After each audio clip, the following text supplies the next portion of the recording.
नमस्कार, मेरा नाम निशांत है और आज जो हम लोग पढ़ने वाले हैं वही पढ़ने वाले हैं 5.4, वो भी आर.डी. शर्मा से, क्लास 10th का।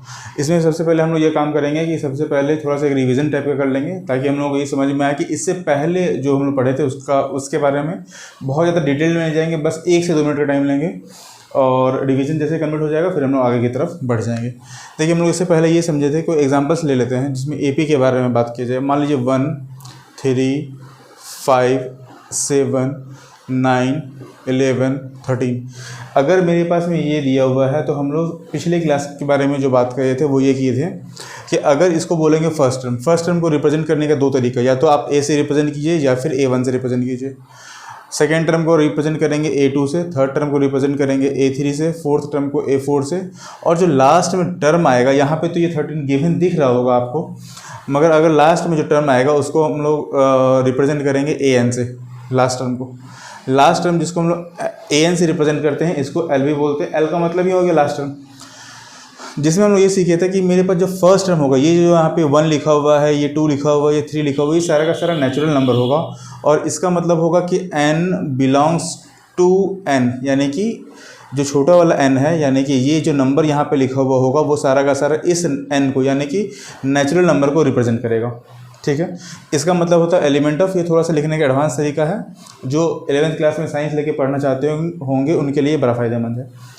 अब आगे हम लोग समझेंगे कि यहाँ पे जो लिखा हुआ नंबर है, ये नंबर हो सकता है आपके पास में या तो वो इस फॉर्मेट में हो कि न्यूमेरिकल वैल्यू हो, या फिर ऐसा भी हो सकता है कि अल्फ़ाबेटिकल वैल्यू आ जाए। जैसे कि हम लोग पिछली क्लास में भी जो बात किए थे एग्जांपल्स पे, वो बात किए थे कि A-D, A और A+D के बारे में,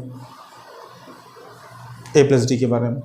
अगर आप इसमें से ये माइनस करेंगे तो क्या आएगा आपके पास में, A माइनस करने के लिए बोला गया है A-D को, तो रिजल्ट क्या आएगा A-A+D, यानी कि इसका वैल्यू क्या आ जाएगा D का। इसमें से इसको अगर माइनस करेंगे तो A+D माइनस A करने पे क्या आएगा, वापस से D आएगा। इसका मतलब है जो कॉमन डिफरेंसेस आ रहा था वो दोनों जगहों पे सेम था। इसके अलावा जो हम लोग बात किए थे, अभी कॉमन डिफरेंसेस के बारे में बात किए, अभी तो हम लोग ये सीख रहे थे ना कि N और AN में क्या डिफरेंसेस होगा। यहाँ पे जो लिखा हुआ टर्म होता है वो कहलाता है AN, और इसका जो वैल्यू आएगा वो यहाँ पे जो लिखा हुआ टर्म होगा उसमें से n जो लिखा हुआ होगा वो कहलाता है आपके पास में n, यानी कि नंबर ऑफ टर्म्स, और इस पूरे का वैल्यू an जो होगा वो पूरा का पूरा वैल्यू यहाँ पे आके रिप्रेजेंट होता है कि आखिर वो वैल्यू क्या आने वाला है। इतना ही सा मामला है, बस बहुत छोटा चीज़ को वापस एक बार समझ लेते हैं।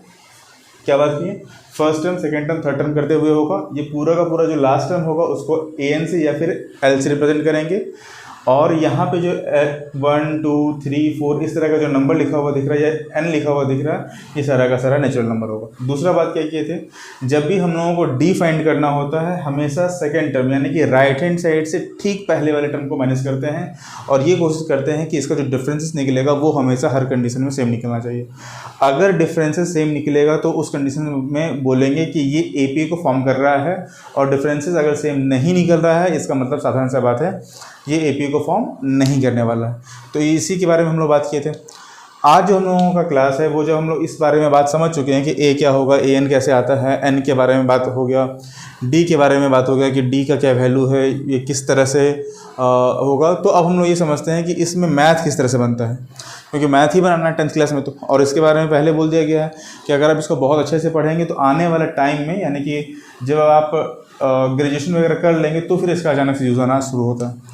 तो जब आप AP पढ़ रहे होंगे तो उसमें एक फॉर्मूला दिया जाता है AN का, AN = A + N-1 × D।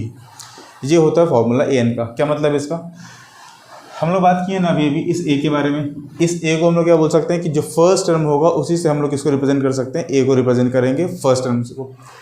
D से किसको रिप्रेजेंट करते हैं, कॉमन डिफरेंसेस को। N से रिप्रेजेंट करते हैं वो जो 1, 2, 3, 4 नेचुरल नंबर लिखा हुआ था उसे, और AN का मतलब होगा वो वैल्यू जो उस पर्टिकुलर नंबर के जगह पे आने वाला है। तो इसमें से क्या है, मेरे पास में 3 डिफरेंट चीज़ों को दिया हुआ होता है हमेशा वैल्यू, या तो A दिया हुआ हो, N दिया हुआ हो, D दिया हुआ हो तो N पूछेगा। यानी कि मेरे पास टोटल जो हम लोगों को पढ़ना था वो 4 चीज़ों के बारे में पढ़ना था, A के बारे में, D के बारे में, N के बारे में और AN के बारे में। इन 4 में से किसी 3 का वैल्यू तो ऑटोमेटिक दिया हुआ होगा और अगले वाले का वैल्यू फाइंड करना है। इस वैल्यू में इसी फॉर्मूले का यूज़ करना है, इसके अलावा कुछ खास काम ही नहीं करना, बस इतना ही इसमें पढ़ना हम लोगों को। इससे सिंपल चैप्टर और क्या हो सकता है, मास के उसके बारे में अगर बात करें तो मार्क्स के हिसाब से भी बहुत ज़्यादा ये इंपॉर्टेंट रखता है। अब हम लोग एक एक करके आर डी शर्मा को बनाते जाते हैं, देखते हैं क्या बोल रहा है। फर्स्ट क्वेश्चन से में बोल रहा है find 10th term of the AP 1 4 7 10 1 4 7 10। ये आपके पास में नंबर लिखा हुआ है 1 4 7 10, तो इसके आगे में कोई ना कोई 10th टर्म तो होगा, 10th टर्म होने वाला है। 10th टर्म का मतलब हो गया कि ये AN होगा, यानी कि लास्ट टर्म के बारे में बात कर रहा है। और यहाँ पे N किसको रिप्रेजेंट करेगा, वो 10 को रिप्रेजेंट करेगा। शायद दिख ना रहा हो या फिर छोटा दिख रहा हो, तो यहाँ पे AN से रिप्रेजेंट करते हैं इसको। N को हमेशा छोटा लिखेंगे, वरना ये A इधर और N इधर। अगर आप ऐसे लिख दिए इसका मतलब होगा कि A और N दोनों आपस में मल्टीप्लाई हो रहा है, जबकि ऐसा नहीं है। N हमेशा नीचे की तरफ ही लिखते हैं, N लिखेंगे ऐसे करके AN। तो N का मतलब होगा यहाँ पे 10th टर्म को, और यहाँ पे इसके वैल्यू क्या आएगा, वो पूरा टर्म कहलाएगा AN। कन्फ्यूज़न ज़्यादातर बच्चों को N और AN को लेकर के ही होता है, तो इस चीज़ का अगर हम प्रैक्टिस यहाँ पे कर लें तो ये हमारे लिए काफ़ी फ़ायदेमंद होगा। तो आपसे पूछा क्या गया है A10 क्या आने वाला, हम लोग फॉर्मूला क्या पढ़े अभी AN is equal to A plus N-1 into D के बारे में, ये फॉर्मूला था। फाइंड क्या करना है हम लोगों को, फाइंड करने के लिए बोला A10, यानी कि N को किससे रिप्लेस किया गया है, 10 से। फर्स्ट टर्म क्या दिख रहा है हम लोगों को के पास में 1, N को प्लस यहाँ पे मेरे पास में N की जगह पे क्या लिखा गया है, ये N है, क्योंकि यहाँ भी N था तो यहाँ भी N हुआ, यानी कि 10-1। और D की जगह पे क्या आएगा, राइट हैंड साइड से इस वाले टर्म को उसमें से इस वाले टर्म को माइनस करेंगे, लगातार टर्म लेना है। 10 में से भी अगर हम 7 को माइनस करेंगे तो भी 3 आएगा, तो यहाँ पे सिंपली 3 लिख दिए। तो मेरे पास में क्या नंबर बन गया, 1 प्लस 9 इंटू 3। पूरे को अगर सॉल्व करेंगे तो क्या रिजल्ट आएगा, 28 का। 9 3 27 प्लस 1 28 का। ये इतना ही सिंपल है। अगर यहाँ पे आप इस बात को गौर कर रहे होंगे तो एक चीज़ पर और ध्यान दीजिए, कहीं पे लिखा होता है A10 का वैल्यू, तो फॉर्मूला क्या लगाते हैं, A plus 10-1 into D। A और D को जाने देते थोड़े समय के लिए, बस ये समझने और समझाने के पर्पज़ से भी अगर बात करें तो यहाँ पे क्या लिखेंगे, A10 is equal to A plus 9D। और यहाँ पे जो नंबर लिखा हुआ होगा D में और इसके बीच में एक का ही डिफरेंस होता है, यानी कि वो जो D के पास में जाके मल्टीप्लाई होगा वो हमेशा एक कम होगा। अगर आपसे डायरेक्ट कोई क्वेश्चन पूछ दे A12 का वैल्यू क्या आएगा, तो सिंपल से बात लिखेंगे A प्लस 11D। फॉर्मूले पर ही बिठाना है, मगर धीरे धीरे प्रैक्टिस करते करते हम लोग इस चीज़ के आदी हो जाते हैं एक समय के बाद, कि हम लोगों को हमेशा इसी फॉर्मूले का यूज़ करते हुए आगे की तरफ बढ़ना होता है। ठीक है, उम्मीद करते हैं ये सब चीज़ समझ में आ गया होगा। अब हम लोग अगले क्वेश्चन की तरफ बढ़ते हैं। अगर 10th के अलावा कोई और नंबर पूछता तो और नंबर भी लिख सकते थे, क्योंकि इस फॉर्मूले से फ़ायदा ये होता है हम लोगों का कि हम लोगों को वहाँ तक लिखने के लिए डायरेक्ट मतलब एक एक करके वैल्यू को फाइंड नहीं करना होता, वहाँ तक हम लोग डायरेक्ट ही वैल्यू को निकाल सकते हैं। अब हम लोग अगले क्वेश्चन की तरफ बढ़ते हैं। 18th टर्म फाइंड करना है इसमें, और आपके पास नंबर क्या लिखा हुआ, √2, फिर लिखा हुआ 3√2, फिर लिखा हुआ 5√2। देखिए वैसे तो पिछले वाला जो क्वेश्चन बताए थे वो तो थोड़ा सा लेंदी टाइप का, मतलब शॉर्टकट में बता दिए थे, ये थोड़ा सा लेंदी बताएंगे आपको। इस नंबर में से हमेशा इस नंबर को माइनस करना होता है, तो क्या लिखेंगे, 3√2 माइनस √2। तो 3√2 में से √2 को माइनस करेंगे तो मेरे पास में क्या आ जाएगा, 2√2। क्यों, अगर हम इस नंबर को x बोल दें और इस नंबर को अगर x बोल दें √2 को, तो 3x माइनस x करेंगे तो क्या आएगा, 2x। और यहाँ पे x को किससे रिप्लेस किया गया, 2 से, तो इसको यहाँ पे लिख दिए √2। इसी तरह से हमको पता लग गया कि ये जो मेरे पास में आया वो क्या निकल के आया, D। फर्स्ट टर्म के बारे में पता ही हम लोगों को कि A इज़ इक्वल टू √2 लिखा हुआ है।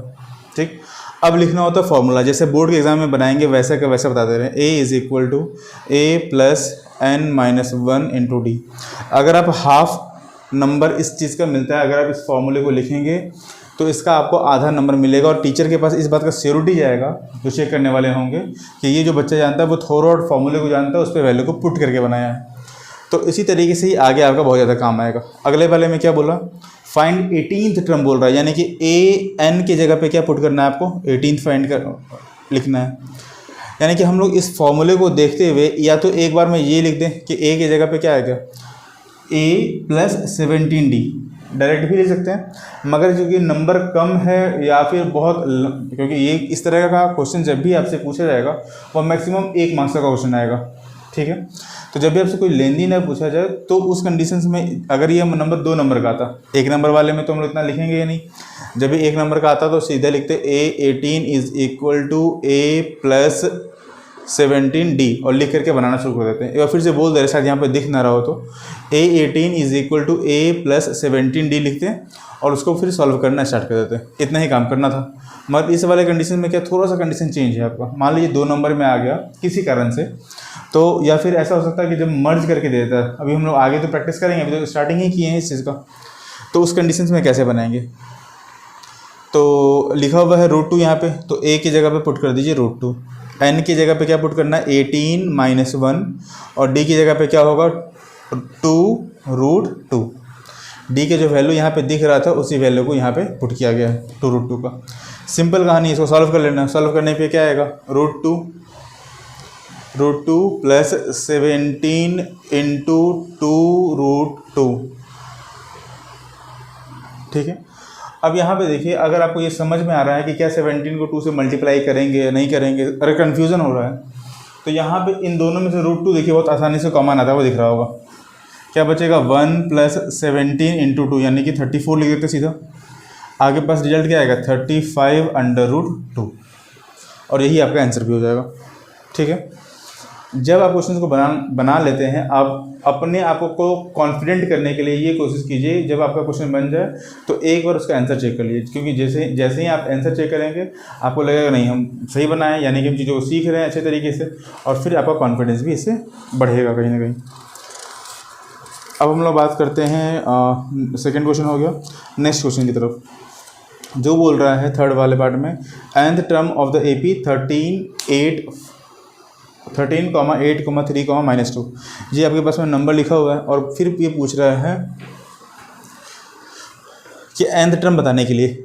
nth टर्म का मतलब ये हो गया कि आपको उसमें वैल्यू को फाइंड करना तो है, मगर उसमें n होगा, क्योंकि आप n को किसी से रिप्लेस तो नहीं कर सकते। वो बोल ही नहीं रहा है n को किसी से भी नंबर से रिप्लेस करने के लिए। तो उस कंडीशंस में क्या करेंगे देखते हैं एक बार। नंबर लिखा हुआ है आपके पास में 13, 8, 3, -2, यानी कि इस नंबर में से ही हमेशा इसको माइनस करते हैं। तो हम लोग क्या लिखेंगे d इज़ इक्वल टू 8 - 13, बड़े में से छोटे को माइनस करते हैं, 13 में से 8 अगर माइनस करेंगे तो आएगा 5, और हमेशा बड़े का सिंबल लिखेंगे यानी कि -5, ठीक है। उम्मीद करते हैं यहाँ तक बात समझ में आ रहा होगा। अब आपके पास में a या a1 लिख भी देते हैं ताकि समझ में भी आ सके। ये लिखा हुआ 13 का, अब क्या करना है फॉर्मूला लिखना है। आपको फॉर्मूला लिखना है a is equal to a + n - 1 × d का। यहाँ पे हम लोगों को an पूछ रहा है तो सिंपली लिख देते हैं an is equal to a + n - 1 × d। क्यों? क्योंकि हम लोग से जो टर्म पूछ रहा है वो nth टर्म के बारे में ही बात कर रहा है, इसीलिए। और सिंपली इसकी जगह पे वैल्यू को पुट कर दीजिए, यानी कि 13 + n - 1 और d की जगह पे -5 है, तो इसको ब्रैकेट में क्लोज करना है कंपलसरी। अगर आप मान लीजिए यहाँ पे ब्रैकेट क्लोज नहीं करते हैं तो क्या ये मल्टीप्लाई हुआ या फिर ये सब्ट्रैक्शंस की तरफ चला जाएगा, ठीक है। अगर आप ब्रैकेट क्लोज नहीं करेंगे, मान लीजिए ये ब्रैकेट थोड़े समय के लिए नहीं होता, तो इसका मतलब होगा कि ये नंबर और ये नंबर एडिशन या फिर सब्ट्रैक्शंस के फॉर्म में है, ना कि मल्टीप्लिकेशन के फॉर्म में। इसीलिए जब भी यहाँ पर माइनस देखिए आपको ब्रैकेट लगाना ही चाहिए, यही सही प्रैक्टिस होता है। और फिर आप सॉल्व कर लीजिए इसको। क्या लिखा आएगा आपको 13 - 5n + 5, तो 13 + 5 क्या आ गया 18 - 5n, और 18 - 5n इसका आंसर आ जाएगा। अब इस क्वेश्चन के बाद हम लोग क्या करते हैं, जब अब आपको तक में ये हुआ कि अब आपको समझ में आना शुरू हो गया होगा कि आखिर क्वेश्चंस में करना क्या है। आरडी सर में प्रैक्टिस इतना ज़्यादा करवाता है कि आपको जो है एक समय के बाद परफेक्शंस की तरफ वो ले जाएगा। तो थर्ड नंबर क्वेश्चन बोल रहा है उसी तरह से 10th term of AP is -40, -15, 10 और 35। तो इन दोनों के बीच का गैप आपको आसानी से दिख रहा होगा। क्या 35 - 10, यानी कि सिंपल वाला कैलकुलेशन करें तो 25 का गैप दिख रहा है। इसका मतलब D दिया हुआ है, A की जगह पे -40 दिख रहा है, और क्वेश्चन में पूछ रहा है 10th टर्म क्या आएगा, यानी कि A + 9D। तो वैसे भी अगर आप मान लीजिए वैसे बना रहे हैं और आपको समझ में आ रहा है, तो एक बार क्या कीजिए ना कि ओरली प्रैक्टिस कर लीजिए। ओरली प्रैक्टिस करने से ये होगा कि वो खुद ब खुद आपके मेंटल स्ट्रेंथ को और भी ज़्यादा बूस्टअप करेगा, और मेंटल स्ट्रेंथ ही बूस्टअप करवाना मेरा मेन मकसद है। क्वेश्चन नंबर 8 मतलब फिफ्थ पार्ट में बोल रहा है eighth term of the AP is 117 यानी 117, 104, 91, 78। तो ठीक है, इसके बीच में जो भी 13, 14 का गैप आ रहा होगा उसके हिसाब से आप अपना काम कर लीजिए। ए फर्स्ट टर्म लिखा हुआ है, डी दिया हुआ है और आपसे एट्थ टर्म पूछ रहा है। सिक्स वाले पार्ट में बोल रहा है 11th term of the AP is 10, 10.5, 11, 11.5 यानी 0.5 का गैप आ रहा है, ये भी बना देंगे। नाइन्थ टर्म में पूछ रहा है मतलब सेवन्थ क्वेश्चन में पूछ रहा है ninth term of the AP is 3/4, 5/4, 7/4, 9/4। तो इस तरह के क्वेश्चन को कैसे बनाएंगे? सिंपल सा साधारण सा कहानी है इसका। इसको सॉल्व करने के लिए वही सेकेंड टर्म में से फर्स्ट टर्म को माइनस करेंगे यानी कि 5/4 माइनस 3/4 और जो नंबर आपके पास में आएगा वो आएगा आपका डी। फर्स्ट टर्म दिया हुआ है और आपसे पूछ रहे 11th टर्म यानी कि a प्लस 10d के फॉर्म में आ जाएगा। फर्स्ट टर्म लिखा हुआ है 10 तो 10 ही होगा क्योंकि ये कांस्टेंट नंबर है और d की जगह पे जो आप लिखेंगे वो 5/4 माइनस 3/4 को जो माइनस करने पे आएगा वो लिखेंगे। अब ये सोचिए देखिए 5/4 माइनस 3/4 करना है। 5/4 माइनस 3/4 की एलसीएम ले लिए, कितने का आएगा एलसीएम 4 का। 5 पहले लिखेंगे माइनस 3 करेंगे तो क्या आएगा 5 माइनस 3 यानी कि 2/4 यानी कि 1/2 का। तो ऐसे आपको मेंटली जो है प्रैक्टिस करना है ताकि आपका धीरे धीरे करते करते उस चीज़ में बहुत ज़्यादा सुधार हो सके। मेंटल स्ट्रेंथ बढ़ जाएगा तो इससे कोई फर्क नहीं पड़ता कि साइंस लेके कॉमर्स ले कि आप साइंस लेके पढ़ रहे हैं, कॉमर्स लेके पढ़ रहे हैं या फिर आप आर्ट्स या ह्यूमैनिटीज़ बैकग्राउंड में जाना चाह रहे हैं। मेंटल स्ट्रेंथ को बढ़ाना बहुत ज़्यादा ज़रूरी है। क्वेश्चन नंबर सेकंड में पूछ रहा है which of the term of the AP 3, 8, 13 is 248।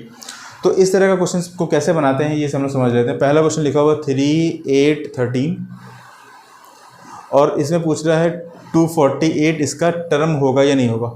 तो ये तो हम लोगों को पता है नहीं कि ये टर्म होगा या नहीं होगा, मगर हम लोग एक चीज़ ज़रूर जानते हैं कि मेरे पास में अगर ये A1 है, ये A2 है और ये A3 ये कन्फर्मेशन है, तो ये जो टर्म होगा अगर वो नेचुरल नंबर में आएगा यानी कि ये चीज़ अगर इसके लिए नेचुरल नंबर में आएगा, मान लीजिए यहाँ पे सपोज कर लेते हैं A15 की जगह पे आ गया, तो अगर ये 15 दिखा या कोई सा भी नेचुरल नंबर लिखा जिसका वैल्यू ये आ रहा है तो हम लोग ये बहुत आसानी से समझ जाएंगे कि ये जो नंबर होगा इसका पार्ट होगा। किसी कारण से ये तो निकल रहा है मगर ये आपका 15.5 डेसिमल्स में आ रहा है या फिर इरेशनल नंबर जा रहा है या किसी भी तरह का रियल नंबर फॉर्म कर रहा है एक्सेप्ट नेचुरल नंबर, तो हम लोग बहुत साधारण तरीके से बोलेंगे कि आपका जो ये जो नंबर है वो क्या है, कभी भी किसी भी कीमत पे इसका पार्ट नहीं होने वाला। तो ठीक है, इसमें हम लोग ये समझ लेते हैं तो इसी पे बात कर लेते हैं। सपोज़ कर लेते हैं कि an का जो फॉर्मूला लिख लीजिए पहले a plus n-1 into D. N की जगह पे क्या लिखना है 248 लिखा हुआ, ठीक है 248 इज इक्वल टू ए की जगह पे 3, n पता नहीं क्या होगा -1 और d की जगह पे क्या आएगा 8 माइनस 3 यानी कि 5।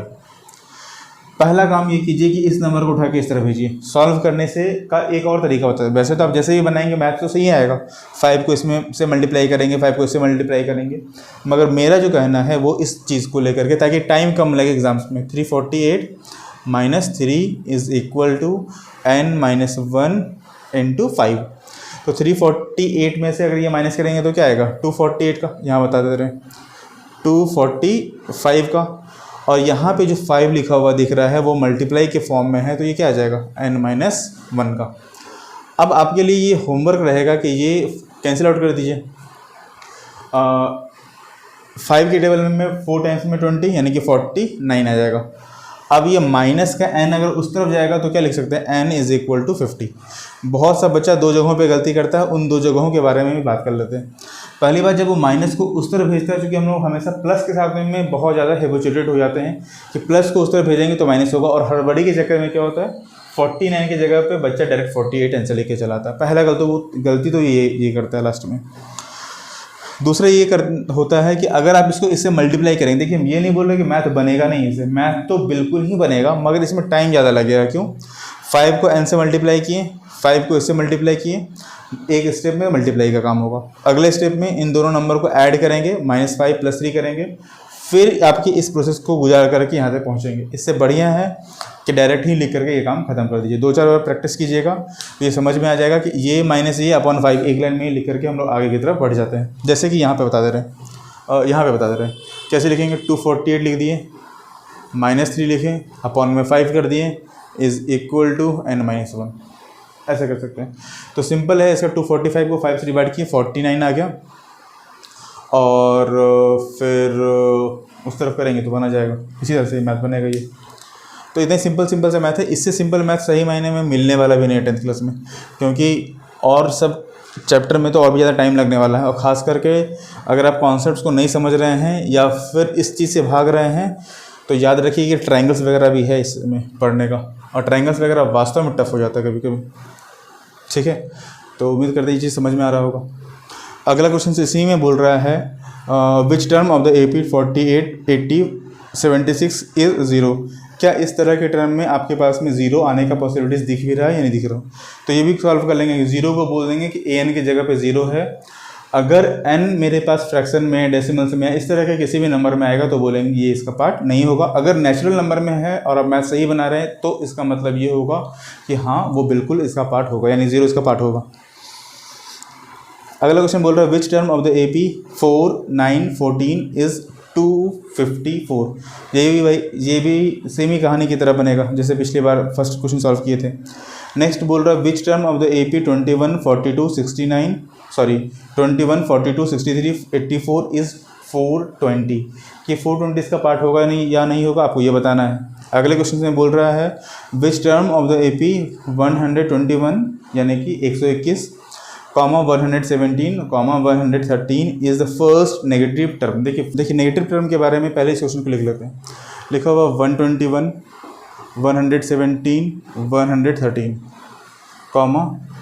ये फर्स्ट नेगेटिव टर्म के बारे में बोल रहा है। तो ऑब्वियस बात है कोई भी नेगेटिव टर्म आएगा तो वो तो 0 के बाद का जो नंबर आएगा वही होगा first negative term. Negative number क्या आएगा? 0 के बाद ही आने वाला है। अगर हम इसको सीक्वेंस में देखें तो 0 से पहले आना चाहिए नंबर लाइन पे, मगर यहाँ पे ये जो सीक्वेंस लिखा हुआ इसके हिसाब से तो ये बाद में आ रहा है। तो इसको समझने का तरीका ये हम समझते हैं कि 0, पहले कॉन्सेप्ट को समझते हैं कि 0 अगर हम an की जगह पे दे देंगे और an का वैल्यू अगर मेरे पास में नेचुरल नंबर आया, यानी कि n का वैल्यू अगर नेचुरल नंबर आया, तो हम लोग ये बोलने वाले हैं कि वो नंबर गलत नहीं है, वो नेचुरल नंबर आएगा तो ठीक ही है। ठीक, सही इसलिए है क्योंकि इसके बाद मान लीजिए 15 आ गया, 17 आ गया, 100 आ गया, कोई सा भी नंबर 0 पे आ गया, तो इसका मतलब होगा कि इसके ठीक बाद का अगर 100 पे आ गया तो 101 नंबर जो आएगा वो नेगेटिव नंबर आएगा। अगर हम लोग ऐसा बोल दें कि अगर 100 की जगह पे मान लीजिए 97.5 आया, तो वो 97.5 का ये मतलब तो है कि n गलत है। इसका मतलब है इसके बाद 97.5 के बाद का जो नेक्स्ट नंबर होगा 98 वाला पोजीशन, n का वैल्यू जो 98 आएगा उस पोजीशन पे जाकर के ये फर्स्ट नेगेटिव टर्म आएगा। जब ये बात समझ में आ गया है तो इसको सॉल्व करके देख लेते हैं। सिंपल सा कहानी है। 0 यानी कि an is equal to a plus n minus 1 into D. 0 तो 0 ही हो गया। a की जगह पे लिखेंगे 121 प्लस n की जगह पे n माइनस 1, और d की जगह पे हमेशा क्या बताया था, इस नंबर में से इसको माइनस करेंगे, यानी कि 117 minus 121 which is equal to -4 करेंगे। इस नंबर को इस तरफ लेके जाते हैं तो -121 अपॉन -4 कर देते हैं is equal to n minus 1। ये जब इस तरफ चला गया तो यहाँ पे ये सारा का सारा नंबर इस तरफ से, मतलब ये सारा का सारा नंबर दिख रहा है। ये दोनों नंबर आपस में मल्टीप्लाई है तो मल्टीप्लाई का नंबर डिवाइड में आएगा तो डिवाइड के फॉर्म में आ जाएगा। उसके बाद क्या करेंगे, माइनस और माइनस को कैंसिल आउट करेंगे। 4 के टेबल से इसको डिवाइड देंगे, 4 3 जा 12, डिवाइड नहीं हो रहा तो 30 टाइम्स में पॉइंट कुछ आएगा। ठीक, ये -1 जब उस तरफ जाएगा तो क्या हो जाएगा, तो ये हो जाएगा 31 पॉइंट समथिंग। इसका मतलब है जो 32वां टर्म होगा, यानी कि 32th टर्म जो आएगा n का, वो आपके पास में जाके क्या बना देगा, ये बनाएगा खास करके फर्स्ट नेगेटिव टर्म। ठीक है, अब इसको यहाँ पर चेक भी कर लेते हैं, यानी कि n की जगह पे क्या आ गया मेरे पास में 32 टर्म आ गया, यानी कि a32 is equal to a plus 31d। हम लोग इसके बारे में पहले बात कर चुके हैं, अब यहाँ से बात करते हैं। a की जगह पे 121 प्लस 31 और d की जगह पे -4। इसका मतलब हो 121 माइनस 4 को 1 से मल्टीप्लाई किए, -4 तो होगा ही होगा, और 4 3 12, और जब माइनस करेंगे तो नंबर आएगा -3 का, यानी कि यहाँ पे जो फर्स्ट नेगेटिव टर्म आने वाला है वो आपका आने वाला है -3 का। ठीक है, गैप कितने का दिख रहा था, यानी कि यहाँ पे क्या आंसर नंबर आएगा, -1 आएगा और उसके बाद -4 आएगा, तभी जा करके इन दोनों के बीच का जो गैप होगा वो -4 का निकलेगा और इस वैल्यू को वो सेटिस्फाई कहीं ना कहीं करने का कोशिश करेगा। ठीक है, तो यही था इसका 32th टर्म जो होगा वो इसके पास में उस वैल्यू को के बारे में बात करेगा। अब हम लोग बात करते हैं नेक्स्ट क्वेश्चन पे, which term of the A P -7 -12 -17 -22 will be -82 is -100 any term of A Ps. देख लेते हैं। देखिए अगले वाले क्वेश्चन में बोल रहा है कि आपके पास में एक एपी का एक फॉर्मेट दे दिया गया है। सिंपल सा कहानी, एपी का एक फॉर्मेट दिया हुआ है और इसमें से ही आपको क्वेश्चन पूछ रहा है। वो क्या बोल रहा है कि विच term of the AP -7 -12 -17 -28 will be -82। -82 में ये टर्म पूछ रहा है, विच टर्म यानी कि एन का वैल्यू वो पूछ रहा है। फिर आगे लिख रहा है is 100 any term of the AP, क्या 100 जो होगा इसका पार्ट होगा भी या नहीं होगा। तो ठीक है, दोनों कंडीशन में दो अलग अलग इक्वेशन फॉर्म होगा, दोनों में से n का वैल्यू निकालेंगे और n का वैल्यू निकालने के बाद ये जजमेंट देंगे कि -82 या -100 इसका पार्ट होगा या फिर इसका पार्ट नहीं होने वाला। थर्ड क्वेश्चन पे बातें हैं। थर्ड क्वेश्चन में बोल रहा है is 68 a term of the AP 7 10 13, is 68 is a term, ये टर्म है या नहीं, इसका मतलब है वो टर्म के बारे में पूछना चाह रहा है, यानी कि n को फाइंड करेंगे और an की जगह पे क्या लिखेंगे 68 को। नेक्स्ट पूछ रहा है is 302 a term of the AP 38 13, इसका भी क्वेश्चन बना देते हैं। 38 13, ये 8 और ये 13 लिखा हुआ है।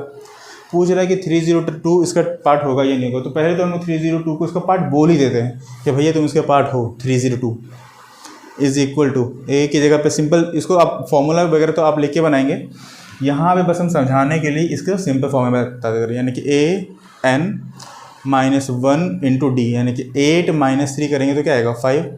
अभी भी बोला गया इसको माइनस करने के लिए, यानी कि 302 -3। अगर आपको यहाँ पे कॉन्सेप्ट समझ में आ रहा होगा कि 302 में से अगर 2 माइनस होता तो ये 300 होता, यानी कि ये कहीं ना कहीं 299/5 के बारे में बात करना चाह रहा है। प्लस माइनस के बारे में जाने देते हैं, तो इसका जो वैल्यू आएगा वो कहीं ना कहीं फ्रैक्शन में आएगा। तो आप क्वेश्चन देखें और देखते के साथ ही क्या बोल देंगे कि नहीं, ये जो वैल्यू आपके पास में है यानी कि 302 जो है वो इसका पार्ट नहीं होने वाला। ठीक है, अब हम लोग बढ़ते हैं नेक्स्ट क्वेश्चन की तरफ। बोल रहा है इज -150 यानी कि 150 is the term of A P 11852, क्या 11,8,5,2 का -150 टर्म होगा या नहीं होगा, इसके बारे में बात करना चाह रहा हूँ। तो सिंपल वही कहानी है कि -150 को हम लोग इसका टर्म मान ही लेंगे कि -150 इसका टर्म ही होगा, और उसके बाद फिर a + n-1 इंटू डी करेंगे, n के वैल्यू को फाइंड करेंगे। अगर n का वैल्यू फ्रैक्शन में आया तो नहीं होने वाला है ये। नेक्स्ट हम बोल रहा है how many terms of the A P in the term are in A P, how many terms are there in the A P. अच्छा, मेरे पास में 4 क्वेश्चन पूछ रहा है, इसमें से पूछ रहा है कि कितना ऐसा टर्म है जो ए पी के फॉर्म में है।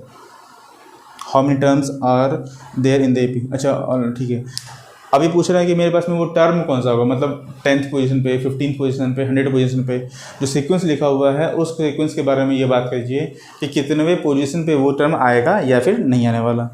पहला क्वेश्चन बोल रहा है 7 10 13 ...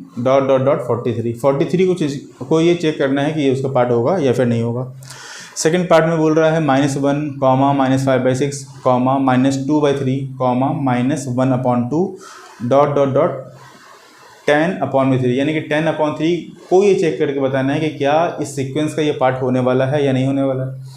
सिंपल सा वही घिसा पटा कहानी कि 10/3 को हम लोग क्या करते हैं, सपोज कर लेते हैं कि इसका पार्ट होगा, और an की जगह पे क्या लिखेंगे 10/3 a + n-1 इंटू डी के फॉर्मूले पुट कर देंगे। n फ्रैक्शन में आएगा तो बोलेंगे नहीं होने वाला, नहीं आएगा तो बोलेंगे ये होगा। अगला क्वेश्चन बोल रहा है 7 13 19 ... 205। इस पूरे के बारे में एक बात समझिए, इसमें भी वही चीज़ बोल रहा है कि 205 पे चेक कीजिए कि क्या ये इसका पार्ट होगा या नहीं होगा। नेक्स्ट क्वेश्चन बोल रहा है 18, 15 1/2। 15 1/2 का मतलब हो गया 15 लिखे ऐसे, ये 1/2 ऐसे लिख दिए, तो 15 2 = 30 + 1 31/2 लिखा हुआ बेसिकली ये। फिर बोल रहा है 13, ... -47 पे चेक करना है।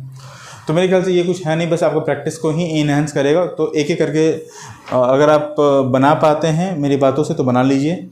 और पिछले 2 क्लासेस में ये गया नहीं था आपके पास में ना, फर्स्ट वाले पार्ट का और सेकंड वाले पार्ट का। तो उम्मीद करते हैं कि आज वाले पार्ट में हम लोग क्या करेंगे 5.4 का कम से कम एक्सरसाइज दे देंगे, और आने वाले टाइम में इसको वापस से एंड में लगा दिया जाएगा आपका।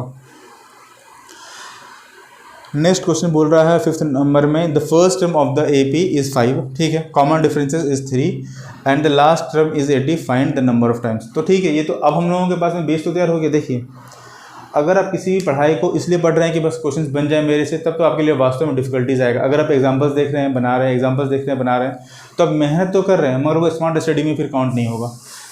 इससे बचने का एक आसान तरीका ये है कि आप पहले कॉन्सेप्ट्स को समझिए, अच्छे से उसको याद रखिए थोड़े समय के लिए, और फिर मैथ पे लौट करके आइए। जब आप उस तरह से मैथ बनाएंगे, नहीं बनेगा, फिर एग्जांपल्स देखिए, फिर मैथ बनाइए, और इस तरह से करते करते अब आप अपने आप को इम्प्रूव कीजिए। बहुत फ़ायदा करता है ये चीज़। तो बोल रहा फर्स्ट टर्म 5 लिखा हुआ है, ठीक है, फर्स्ट टर्म 5 लिखा हुआ है। सेकंड टर्म के बारे में कुछ नहीं बोला है, सीधा डिफरेंसेस ही दे दिया। ये और भी अच्छा बात है कि मेरे पास दिया मसाला तैयार है यहाँ पे, और कॉमन डिफरेंस दिया हुआ 3 का, और पूछ रहा है कि लास्ट टर्म जो होगा वो लिखा हुआ है 80 का। सिंपल है, an is equal to a plus n minus 1 into D. an दिया हुआ है, a दिया हुआ है, d दिया हुआ, एक ही चीज़ बताना है, वो है n। इसी के बारे में हम लोग बात कर रहे थे कि आपके पास में 4 चीज़ होगा, a, d, n और an। इसमें से 99.9% केसेस में 3 चीज़ दिया हुआ होता है, एक चीज़ को फाइंड करना होता। जब हम लोग सम के बारे में बात करेंगे, इसी नंबर का सम कैसे कर सकते हैं, तो हम लोग थोड़ा सा और डिटेल में इस चीज़ को समझाएंगे। नेक्स्ट ये बोल रहा है 7th number question, 6th number में, six term and 17th term of the AP is 19 and 41 respectively, find the 40th term. 6th term बोल रहा है। अब हम लोगों को देखिए, यहाँ पे हम जिस चीज़ के बारे में सीखे थे, A6 इज इक्वल टू हम लिख सकते हैं A प्लस 5D।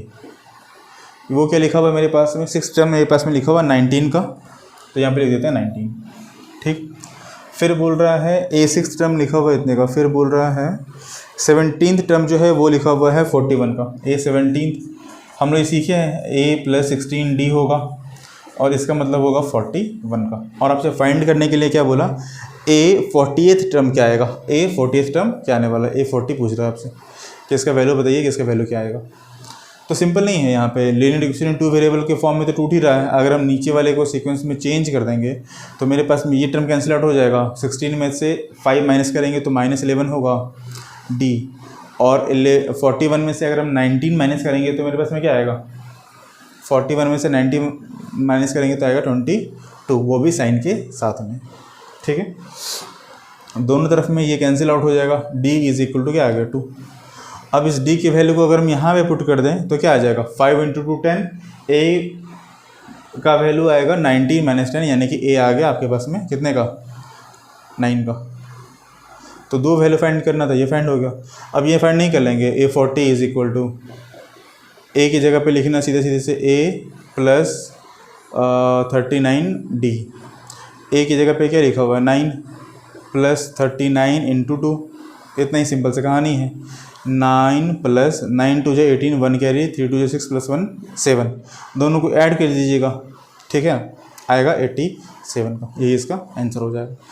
उम्मीद करते हैं कि यहाँ तक का बात आपको समझ में आ रहा होगा, और ये भी समझ रहे होंगे कि आखिर वैल्यू में फॉर्मूले को किस तरह से आसानी से पुट किया जाता है। अब देखिए, इसके आगे हम लोग जो अगले क्वेश्चन की तरफ बात करना स्टार्ट करते हैं। अगला क्वेश्चन जो है वो है आपका question number 7th। 10th term of and 18th term of AP as 41 and 73, यानी कि 10th टर्म जो होगा AN का जो वैल्यू है वो लिखा हुआ 41 का, 18th टर्म का जो AN का वैल्यू है वो लिखा हुआ 73 का, और आपसे पूछा गया 26th टर्म क्या आएगा। तो ठीक है, ये भी उसी तरह से बनेगा। क्वेश्चन नंबर 8 में बोल रहा है, if the nth term of AP 9,7,5 is the same as the 9th term of the AP, लिखा हुआ है, if the nth term of AP 9,7,5 is same as the nth term of an AP 15,12,9 find n। ये भी simple question था। आपसे दोनों का nth मतलब ये जो nth टर्म है वो सेम लिखा हुआ है, तो nth टर्म का मतलब हो गया, ऐसे समझते हैं कि AP लिखा हुआ 9,7,5, यहाँ पे पहले लिख लेते हैं 9,7,5 डॉट डॉट डॉट, यहाँ पे कुछ ना कुछ nth टर्म आएगा, इसका nth टर्म होगा। और अगला जो आपका पार्ट इसमें बोल रहा है वो बोल रहा है 15, 12, 9, 15, 12, 9, दोनों का जो nth पार्ट होगा वो दोनों का दोनों जो n टर्म आएगा वो दोनों का दोनों सेम आएगा। यहाँ पे जो nth टर्म लिखा हुआ होगा इसके जगह पे या फिर इसके जगह पे, वो दोनों का सेम होगा। तो हम लोग सेम ही काम कर लेते हैं। an is equal to A plus n minus 1 into T. an तो पता नहीं क्या होगा, मगर हमको ये पता है कि nth टर्म जो आएगा वो दोनों का सेम आएगा। तो a की जगह पे क्या लिखे 9 प्लस n माइनस 1 और d की जगह पे क्या लिखेंगे 7 माइनस 9 यानी कि -2। इसको आप यहाँ पे सिंपली सॉल्व कर लीजिए, यानी कि 9 प्लस -2 को इससे मल्टीप्लाई करेंगे, -2 को पहले इससे मल्टीप्लाई करेंगे तो 2 आ गया, -2 को इससे मल्टीप्लाई करेंगे तो -2n आ गया। मोटा मोटी बात यह आया कि 7 माइनस 2n इसका वैल्यू आ गया। सेम कहानी यहाँ पे भी है 15, यानी कि an is equal to a plus n minus 1 into D. A के जगह पे आ गया 15 प्लस n लिखा हुआ है मेरे पास में पता नहीं कितने का, n माइनस 1, और d की जगह पे क्या लिखा हुआ दिख रहा होगा 12 माइनस 15 यानी कि -3 का। सॉल्व कर लीजिए। 15 प्लस इसको पहले इससे मल्टीप्लाई करते हैं तो मेरे पास में आएगा +3 -3n। 15 plus 3 18 -3n। ये बोला गया है कि ये जो टर्म है और ये जो टर्म है दोनों का an जो टर्म आएगा वो दोनों सेम आएगा। कहने का मतलब ये हुआ कि 7 minus 2n is equal to 18 minus 3n। ये इस तरफ आएगा तो क्या बन जाएगा प्लस, और ये इस तरफ आएगा तो क्या हो जाएगा माइनस, यानी कि n is equal to 18 minus 7 which is equal to 11th, यानी कि 11th जो टर्म आने वाला है इस कंडीशंस में ये दोनों का दोनों जो वैल्यू बताएगा वो वैल्यू बिल्कुल सेम बताने वाला है। ठीक है, क्वेश्चन नंबर 9 की तरफ बढ़ते हैं। Find 12th term from the end of the following arithmetical progression.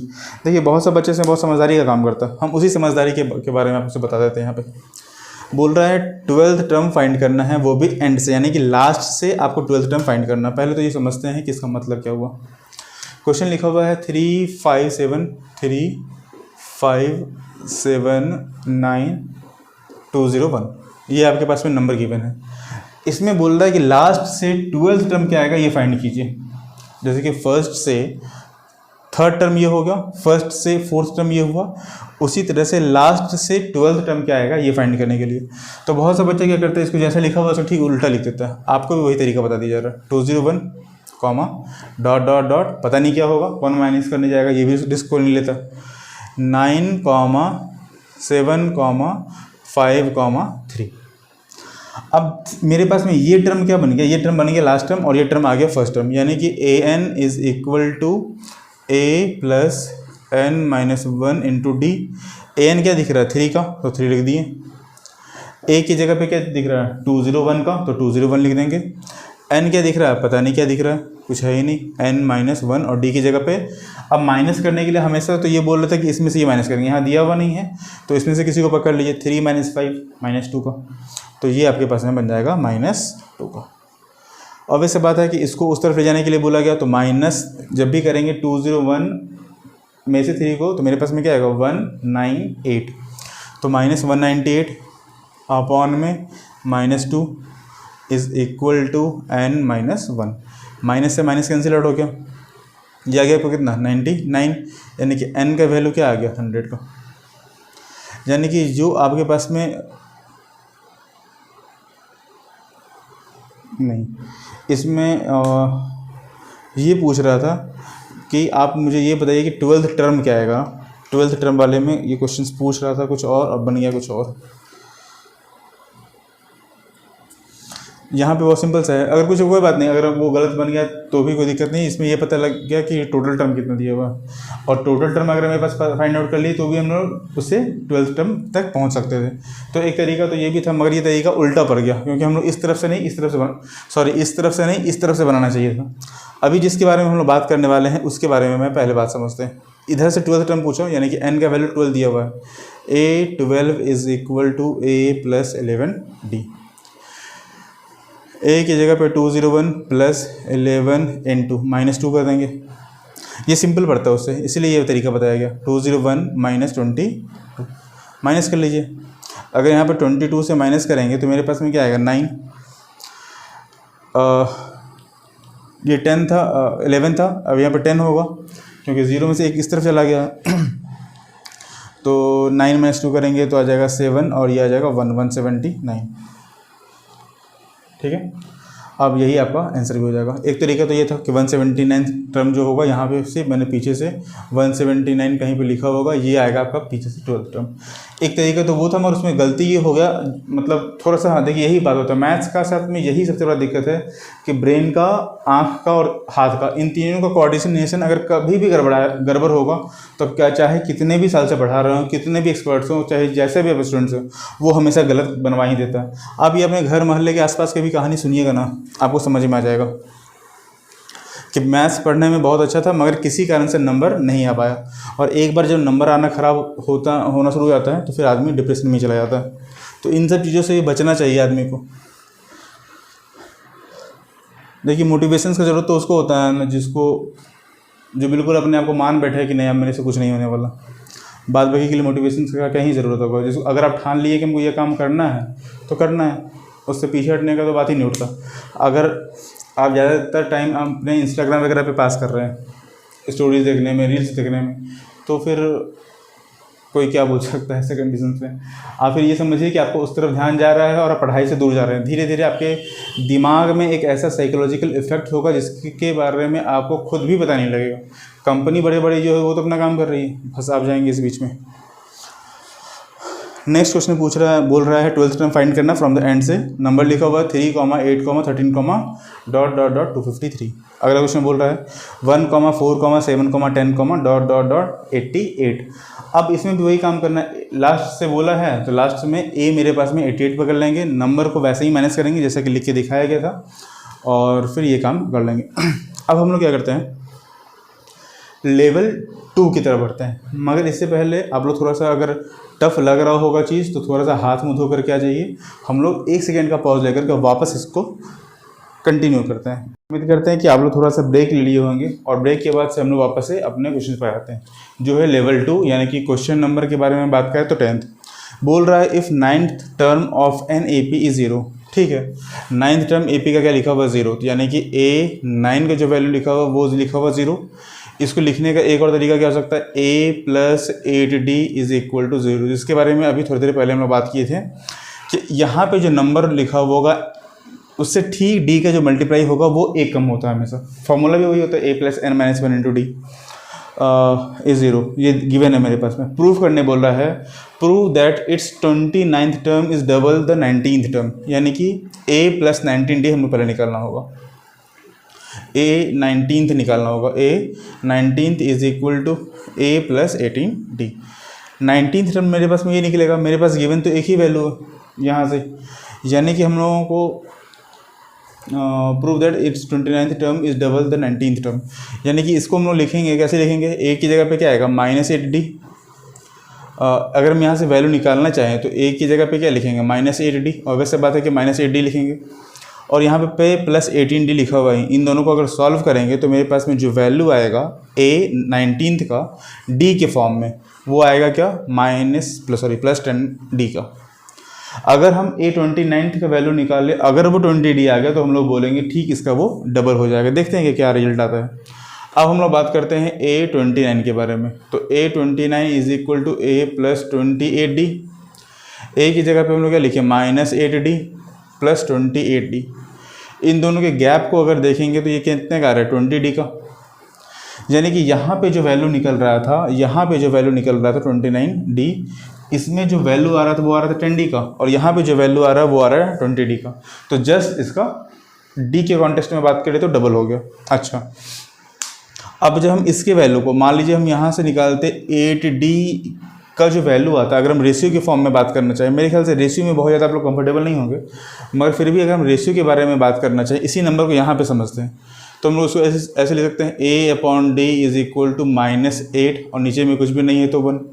अगर आपको ये बात समझ में आ रहा है तो A को हम लोग रिप्रेजेंटेशन के तौर पर, केवल A को अगर हम -8 से रिप्रेजेंट कर दें और D को अगर हम 1 से रिप्रेजेंट कर दें, तो मेरे पास ये जो वैल्यू बनेगा वो क्या बनेगा, -8 + 18 × 1, 18 × 1, तो -8 + 18 आ जाएगा, यानी कि क्या, 10 का।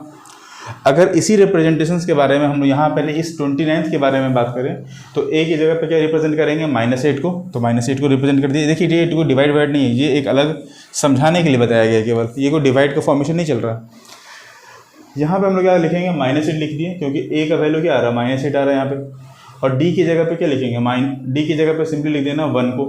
तो 28 d की जगह पे अगर हम ऐसे लिख देते 28 इंटू 1 कर दें यहाँ पे समझने के लिए, तो 21 को 1 से मल्टीप्लाई किए 21, -8 करेंगे तो क्या आ जाएगा, 20 आ जाएगा।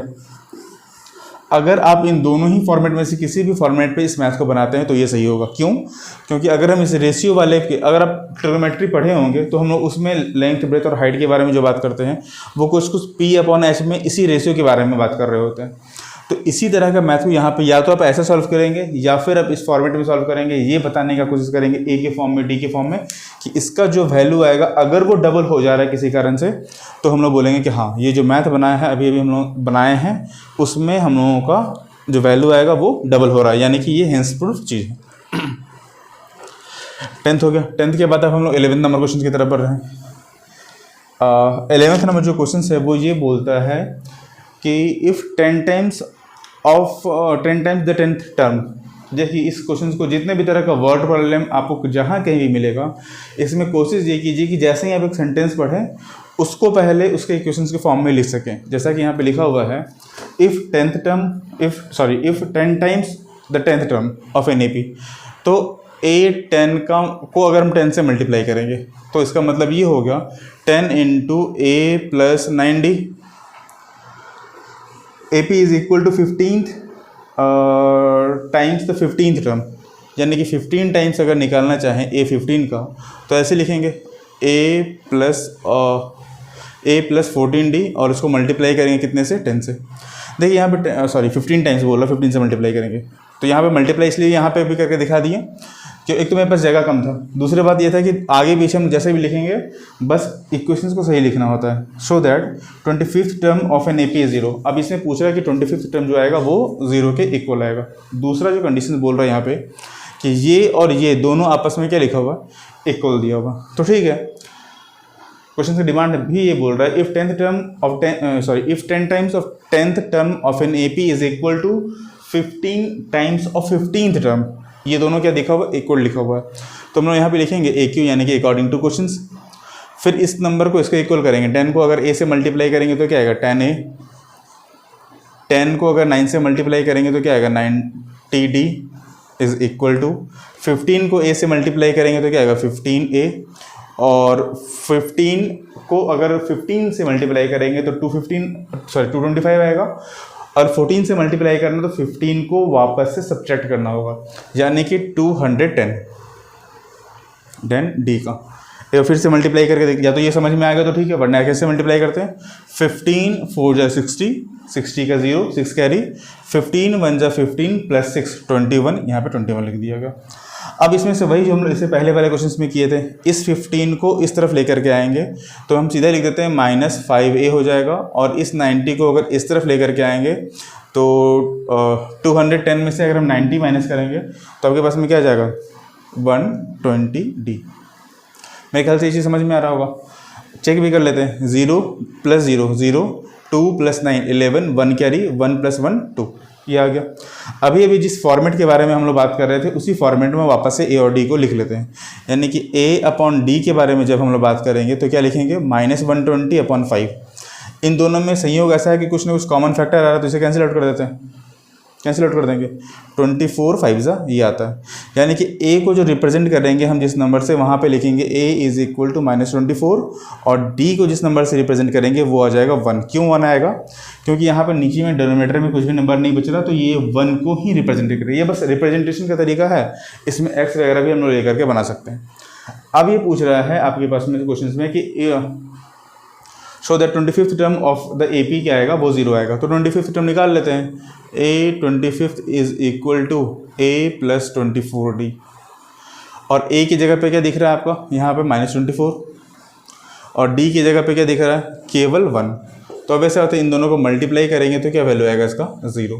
तो आप बोलेंगे कि जो 25th टर्म है उसका वैल्यू हमेशा यहाँ पे 0 ही होगा, 0 के अलावा वो कोई और वैल्यू को होल्ड नहीं करने वाला। उम्मीद करते हैं ये चीज़ समझ में आ गया होगा, बहुत सिंपल सा चीज़ है। अगर आप A और D के रेशियो को निकालना सीख लिए तो ये आसानी से बन जाएगा, ठीक है। अब नेक्स्ट क्वेश्चन पे आते हैं। अगला क्वेश्चन बोल रहा है 12th नंबर में, in certain AP 25th term is twice the 10th term. Simple से बोल रहा है 24th टर्म जो होगा वो 10th टर्म का ट्वाइस होगा, ठीक है। यानी कि 10th टर्म का जो वैल्यू आएगा उसमें अगर हम 2 से मल्टीप्लाई करेंगे तो 24th टर्म के इक्वल आएगा। In certain AP 24th term is twice the 10th term, 10th term के डबल करने पे ये आने वाला है। Prove that 72 terms is twice the 34th term.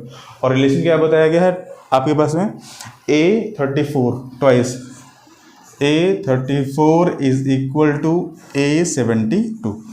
मेरे ख्याल से यहाँ से भी आप समझ सकते हो, वापस से सॉरी A और D के रिलेशन के बीच में ही आपको फाइंड करना है। A और D का रिलेशन फाइंड करेंगे, इन दोनों के बीच में रेशियो वाले की तरफ बढ़ेंगे और फिर इसको सॉल्व करेंगे। ये थोड़ा सा स्टेप्स को कम कर देगा और ये आसानी से सॉल्व हो जाएगा। या नहीं तो अगर आप A और D के फॉर्म में चाहते हैं तो आप A और D के फॉर्म में भी इसको आसानी से बना सकते हैं, ठीक है। अब अगले क्वेश्चन पे आते हैं। 13th नंबर पे बोल रहा है the 26th term 11th term and the last term of an AP are 0, 3 and -1/5 respectively. Find the common difference and the number of the term, ठीक है। 26th टर्म बोल रहा है 0, तो इसका मतलब सिंपली लिखेंगे A26 is equal to A + 25D is equal to 0। ये पहला इक्वेशन आ गया। दूसरा बोल रहा है 11th टर्म R3, तो ठीक है, A11 is equal to A + 10D is equal to 3। ये दूसरा इक्वेशन आ गया। अब इन दोनों इक्वेशन को अगर सॉल्व करेंगे तो सिंपली क्या लिखेंगे, ये तो दोनों इक्वेशन आप लिख लीजिए। अब आपको यहाँ पे कैसे एग्जाम्स में बनाएंगे वो बता देते रहे। यहाँ पे लिखेंगे equation first minus equation second, यानी कि फर्स्ट इक्वेशन में से सेकंड इक्वेशन को माइनस कर रहे हैं, क्योंकि आपका कॉपी किसी भी जगह पे जा सकता है चेक होने के लिए। तो ये सिंपल दिखेगा कि भाई फर्स्ट में से सेकंड को माइनस करेंगे। फिर आप क्या करेंगे, इस नंबर को वापस से कॉपी करेंगे, यानी कि A + 25D is equal to 0 और A + 10D is equal to 3। दोनों को सॉल्व कर लेंगे। ये 3 लिखा हुआ, तो माइनस माइनस माइनस नीचे का साइन हमेशा चेंज होगा, ये दोनों कैंसिल आउट होगा। 25th में से अगर हम 10 को माइनस करेंगे तो आएगा 15D, बढ़ेगा साइन और यहाँ पे -3 कैंसिल आउट कर देंगे 5 टाइम्स में, यानी कि D का जो वैल्यू आएगा वो आएगा -1/5 का। D के इस वैल्यू को यहाँ पे पुट करेंगे तो मेरे पास में A क्या आ जाएगा, A + 25 इंटू -1/5, ये माइनस है तो 5 टाइम्स में इज इक्वल टू 0, यानी कि A -5 जब उस तरफ जाएगा तो क्या बचेगा, केवल +5 के साथ में। अब आपसे ये पूछ रहा है इसमें कि last term is -1/5 respectively, find the common differences and the number of terms. अब आपको लास्ट टर्म के बारे में पूछ रहा है जिसमें इसका वैल्यू क्या आना चाहिए, -1/5 आना चाहिए। दो चीज़ आप याद रखिएगा यहाँ से, पहला तो A इज इक्वल टू 5 और दूसरा D इज इक्वल टू -5। तो इन दोनों नंबर को छोड़ करके बाद बाकी सबको रफ कर देते हैं और फिर से एक बार मैथ की तरफ आते हैं। देखिए क्वेश्चंस को कभी कभी क्या होता है कि समझ में अगर ना आए तो उस कंडीशंस में आप बार बार अगर क्वेश्चंस को पढ़ेंगे ना, बार बार अगर आप क्वेश्चंस को पढ़ेंगे तो भी वो आपके लिए बहुत आसान हो जाएगा। जैसे कि लास्ट टर्म इज -1/5, तो लास्ट टर्म का मतलब हो गया an is equal to A + n-1 into D, और लास्ट टर्म को जो वैल्यू लिखा हुआ है वो क्या लिखा हुआ, -1/5। अब आपसे ये पूछ रहा है कि अब हमको ये बताइए कि लास्ट टर्म का वैल्यू यहाँ पे लिखा होगा और आपसे पूछ रहा है कि ये बताइए कि n यानी कि लास्ट टर्म कौन सा होगा जिसपे ये इस कंडीशन को सेटिस्फाई करेगा। तो A की जगह पे हम लोग पहले बात किए थे, A की जगह पे 5 पुट करना है तो 5 पुट कर दिए, यहाँ तो इक्वल टू का साइन आएगा नहीं, 5 + n-1 और D की जगह पे -1/5 इज इक्वल टू -1/5। मेरे ख्याल से हाँ -1/5 ही लिखा होगा, ठीक है। अब ये 5 अगर इस तरफ आएगा तो -5 हो जाएगा, यानी कि n-1 into -1/5 is equal to -1/5 -5। Simply इसको सॉल्व कर देना है, 5 एलसीएम लेंगे, -1 -25 और यहाँ पे क्या है n-1। देखिए घबराने का बात नहीं जब तक ये बन ना जाए, बस इस बात का ध्यान रखिएगा। ये माइनस और ये माइनस कैंसिल, सॉरी ये 5 और ये 5 कैंसिल आउट हो जाएगा, -25 -1 -26। ये जब इस तरफ आएगा तो n इज इक्वल टू क्या बचेगा आपके पास में 25। इसका मतलब ये होगा बहुत साधारण शब्दों में कि आपके पास जो नंबर दिया हुआ था उस कंडीशंस में n का जो वैल्यू 25th टर्म पे आएगा वो आपके पास जा करके इसका जो वैल्यू आएगा वो आएगा 25 26 और सॉरी देखिए यहाँ पे -1 है ना, ये 27 हो जाएगा। 27। ये -1 इस तरफ है, मगर यहाँ पे लिखा हुआ क्या होगा -n+1। तो ये जब उस तरफ जाएगा तो 26 के बाद 27 ही आएगा, माइनस माइनस कैंसिल करेंगे, n के वैल्यू 27 आ जाएगा। हल्का से भी गलती जो है मैथ में वास्तव में डुबा देता है किसी को भी, और इस चीज़ को ठीक कर लीजिएगा। अब अगले क्वेश्चन की तरफ बढ़ते हैं। ठीक है, वैसे यहाँ पे जो गलती हुआ इस गलती को नोट कर लीजिए, क्योंकि ये गलती अधिकतर जगहों पे हो जाता है। हालांकि मेरे से ये एक्सीडेंटली हो गया है, मगर ऐसा गलती होते रहता है। तो मतलब मेरे से नहीं होते रहता है, ये तो एक्सीडेंटली बोर्ड पे बताना था और हल्का से ध्यान किसी कारण से हट गया होगा तो फिर ये मिस्टेक्स हो गया। मगर आप इसको नोट डाउन कर सकते हैं चाहे तो, ताकि ये आपके लिए भी उतना ही फ़ायदेमंद रहे। अब हम लोग अगले क्वेश्चन की तरफ आते हैं। अब क्वेश्चंस में बोल रहा है नेक्स्ट वाले क्वेश्चंस में, the fourth term of AP is 3 times the first and the seventh term exceeds twice the thrice term by 1। ये बोला fourth term of an AP is 3 times the first, यानी कि A फर्स्ट का जो value आएगा वो आएगा the fourth term, यानी कि A4 का A fourth term is thrice, यानी कि इस नंबर को जैसे हम 3 से मल्टीप्लाई करेंगे ये इसके इक्वल आ जाएगा। ये 4 लिखा हुआ है, ये 4 लिखा हुआ है यहाँ पे, ठीक है, फोर्थ के इक्वल आएगा 3 times the first and the seventh term exceeds twice the third term by 1। अब आपके पास में A7 जो टर्म लिखा हुआ है, A7 term is exceeds twice बढ़ जा रहा है किस में, थर्ड टर्म में, यानी कि A3 में बाई 1 से, तो +1 कर दिए। अब आपके पास में इसमें भी मेरे पास में A और D का वैल्यू लिखा हुआ है, इसमें भी A और D का कुछ ना कुछ इक्वेशन फॉर्म होगा, और इन दोनों इक्वेशन को लीनियर इक्वेशन इन 2 वेरिएबल की तरफ अगर आप सॉल्व करेंगे तो ये फिर आसानी से हो जाएगा। ठीक है, और लीनियर इक्वेशन इनकेस अगर आप नहीं भी पढ़ें तो कम से कम सब्स्टिट्यूशन के बारे में तो पढ़े ही होंगे। पहले वाले के वैल्यू को निकालते हैं, दूसरे वाले में वैल्यू में पुट कर देते हैं। तो जैसे आप ये काम करेंगे वैसे ये आसानी से बन जाएगा, क्योंकि इसमें आपको कुछ खास करना नहीं है, तो इस पर हम लोग इक्वेशन लिख करके छोड़ दे रहे हैं। 14th के बाद हम लोग बढ़ते 15th की तरफ। बोल रहा है find the second term and nth term of an AP हो 6th टर्म। फाइंड क्या करना, सेकेंड टर्म फाइंड करना हो और nth टर्म फाइंड करना, यानी कि आपका जो वैल्यू रहेगा वो n की फॉर्म में ही रहने वाला है। फिर ये बोल रहा है of an AP whose 6th term is 12 and 8th term is 22। ठीक है, यहाँ भी 2 इक्वेशन फॉर्म होगा, लीनियर इक्वेशन 2 वेरिएबल की तरह सॉल्व करेंगे और पहले सेकंड टर्म का वैल्यू फाइंड कर लेंगे। जब सेकंड हो जाएगा तो फिर n वाले में nth टर्म का वैल्यू फाइंड करेंगे।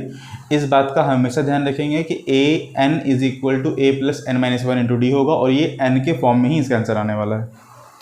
नेक्स्ट क्वेश्चन की तरफ बढ़ते हैं। How many number of 2 digit are divisible by 5 divisible by 3। 2 digit का ऐसा कौन सा संख्या होगा जो 3 से डिविजिबल होगा। देखिए, इसको लेकर के बहुत ज़्यादा ये है, 2 तरीके से बात को समझते हैं। पहला बात तो 2 डिजिट का सबसे छोटा संख्या मेरे पास में होगा 10, और 2 डिजिट का सबसे जो बड़ा संख्या होगा वो होगा 99। 99 के केस में तो बहुत आसान है, क्योंकि ये जो है सो आप क्या क्वेश्चंस का डिमांड ही कर रहा है। मगर अगर हम 3 की जगह 4 कर दें कि डिविजिबल बाय 4, तो पहले 4 के केस में कॉन्टेक्स्ट में बात को समझते हैं और फिर 3 पे इस चीज़ को इम्प्लीमेंट कर लेंगे।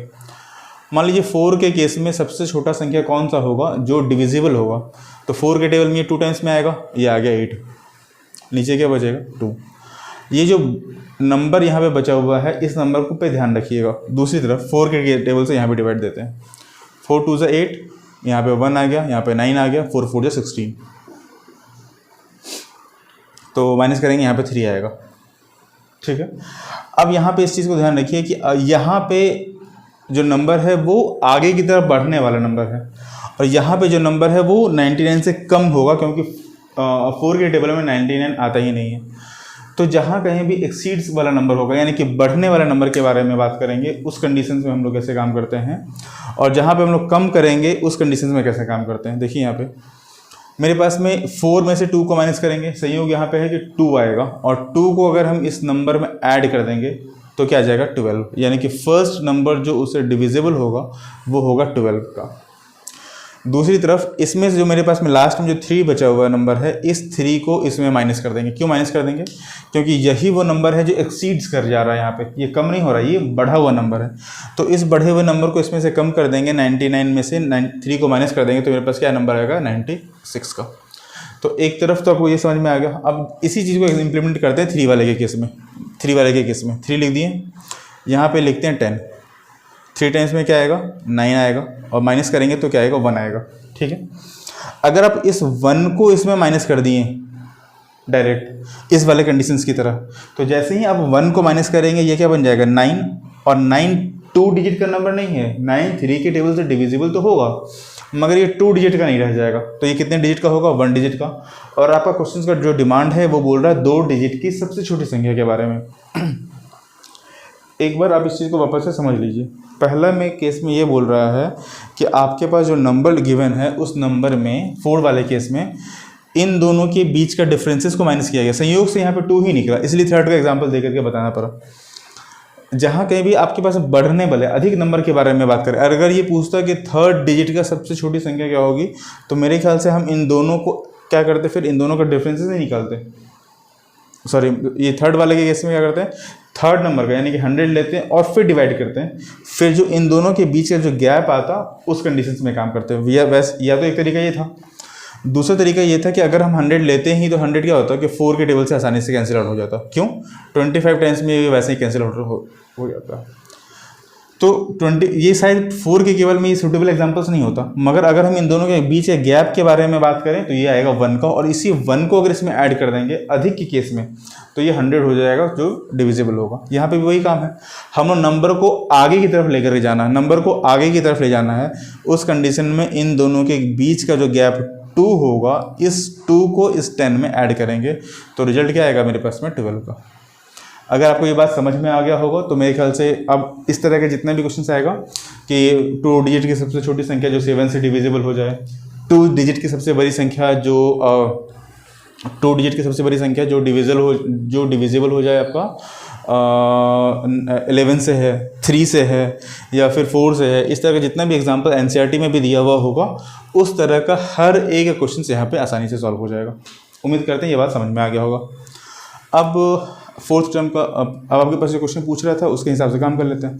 How many 2 digit number are divisible by 3, तो अब ऐसे बता अगर 3 से डिविजिबल होगा तो 3 कहीं गैप होगा, और 2 डिजिट के बारे में पूछ रहा है तो 12 के बाद 15 लिखिए और लास्ट में क्या लिख दीजिए 99। ए के बारे में पता है, डी हमको बताने की मेरे ख्याल से ज़रूरत ही नहीं है क्योंकि डी क्या आएगा ये लास्ट टर्म में, यानी कि ए एन का जो वैल्यू लिखा हुआ है वो लिखा हुआ है 99 का, और आपको फाइंड करना है एन क्या आने वाला है, बस इतना ही मामला है। नेक्स्ट क्वेश्चन की तरफ अगर बढ़े तो लिखा हुआ है 16th हो गया 17th में an A P consist 60 terms, यानी कि एन का वैल्यू क्या आएगा 60, an A P consist 60 term if first and the last term be 7 and 125 respectively find the 32nd term.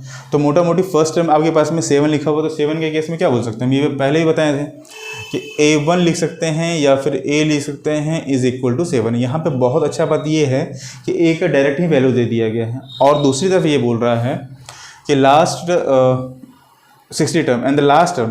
देखिए चालाकी से क्या किया कि लास्ट टर्म की तरफ आपको सोचने के लिए ये विवश कर दिया कि A N या फिर L के बारे में आप सोचें, ठीक है, जबकि A N और L के बारे में बात नहीं चल रहा, टोटल 60 टर्म ही लिखा हुआ है। तो इसका मतलब इस केस में ये हो जाता है, इस वाले केस में A60 is equal to A plus 59D, ठीक है, और इसका जो टोटल वैल्यू आपके पास में दिया हुआ है वो दिया हुआ 125 का, तो ये आ गया 125 का। ए का वैल्यू सिंपल था, निकालने का भी जरूरत नहीं था, 7 था। अगर ये 7 इस तरफ जाकर के माइनस होगा तो मेरे पास में डी का वैल्यू क्या आएगा 5D इज इक्वल टू 7 को इस तरफ माइनस करेंगे तो आएगा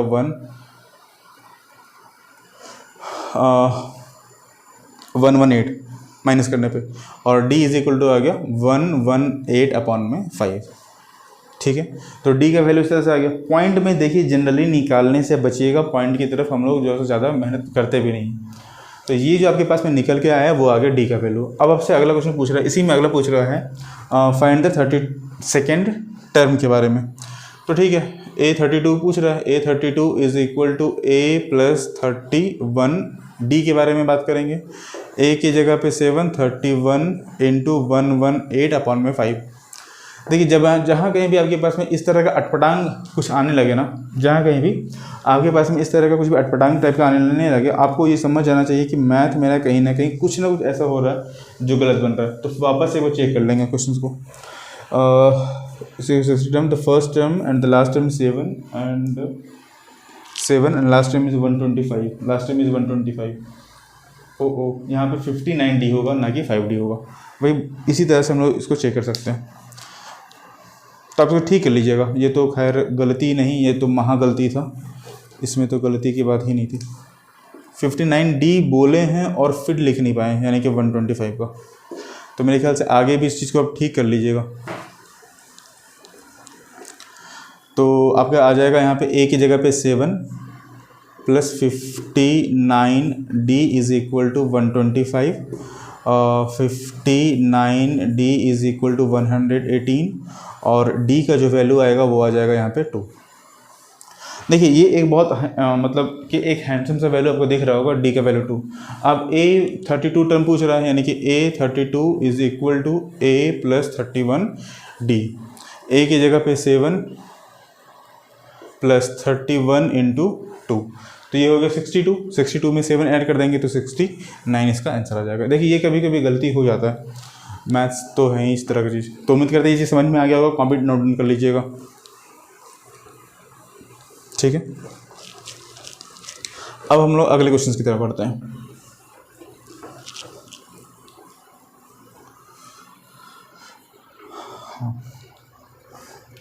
नेक्स्ट क्वेश्चन ये बोल रहा है कि the sum of 4th term and 8th term of an AP is 24।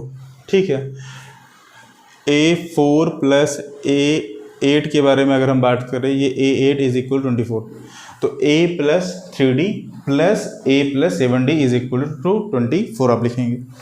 फिर ये बोल रहा है 24 the sum of the 6th term and 10th term is 34, find the first term and the common differences of the AP। ये तो simple है, जैसे solve करेंगे वैसे ही निकल जाएगा। अब आपके पास में अगला स्टेप बोल रहा है 6th टर्म और 10th टर्म। तो 6th टर्म का मतलब हो गया A प्लस 5D और 10th टर्म का मतलब हो गया A प्लस 9D। अगर इन दोनों को अगर आप ऐड करेंगे तो आपके पास में आएगा 34 का। ठीक है जी, तो वैसे भी सिंपल सा क्वेश्चन मुझे दिख रहा है। अगर आप इन दोनों को सॉल्व करते हैं तो A की वैल्यू में आसानी से लीनियर इक्वेशन 2 वेरिएबल में टूट जाएगी और माइनस करेंगे तो भी आसानी से बन जाएगा। तो ये आपके पास आसानी से हो जाने वाला क्वेश्चन से। नेक्स्ट क्वेश्चन की तरफ बढ़ते हैं। The last term of an AP is 5 and 100th term is minus 292. Find 50th term of an AP। देखिए the first term of an AP is 5, यानी कि फर्स्ट टर्म का मतलब हो गया A1 is equal to 5।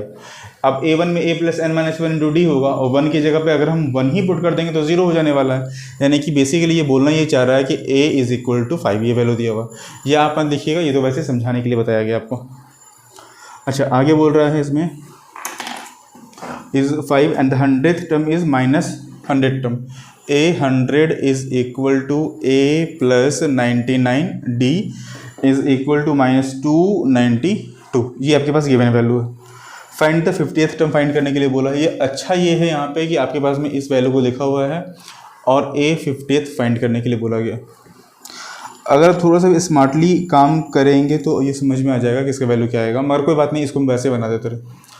5 plus 99D is equal to minus 292, यानी कि 99D is equal to, इसमें से अगर हम 5 माइनस करेंगे तो यहाँ पे क्या आएगा माइनस 287। ठीक है, अब इसके टेबल में ऑब्वियसली ये अगर कैंसिल आउट होगा और 9 के टेबल में 7 तो आता है 3 टाइम्स में, तो 9 7 से 27 प्लस 128, यानी कि इसको डायरेक्ट कैंसिल आउट करेंगे तो जो D का वैल्यू आएगा वो आएगा -3 का। मेरे ख्याल से ये बात समझ में आ गया होगा। A आ गया है, D आ गया है, A 50th टर्म पूछ रहा है, यानी कि A plus 49D, A is equal to A plus 49D यहाँ पे कर दे रहे हैं। A की जगह पे 5 लिखा हुआ है और D की जगह पे -3, 49 इंटू -3। मल्टीप्लाई कैसे करते हैं, 9 3 जा 27 और यहाँ पे मल्टीप्लाई करना क्या करना, ये वही आएगा आपका पास 5 प्लस 287, प्लस की जगह पे यहाँ माइनस कर दीजिएगा। क्यों, क्योंकि यहाँ -7 लिखा हुआ था। माइनस करेंगे अगर आप वापस से इसमें से वापस से अगर आप 5 को माइनस कर देंगे तो क्या नंबर आएगा 282 माइनस साइन के साथ में। ठीक है, तो मेरे कहा मानिए, तो इस तरह से एक बार बना करके देख लीजिएगा। अगर इन केस अगर आंसर गलत भी होता है तो घबराने का बात नहीं है, आपको तरीका पता है कि ये बनेगा कैसे। ये गलत क्यों होता है, D आ गया ना, ए की जगह पे 5 रखें, ओ सॉरी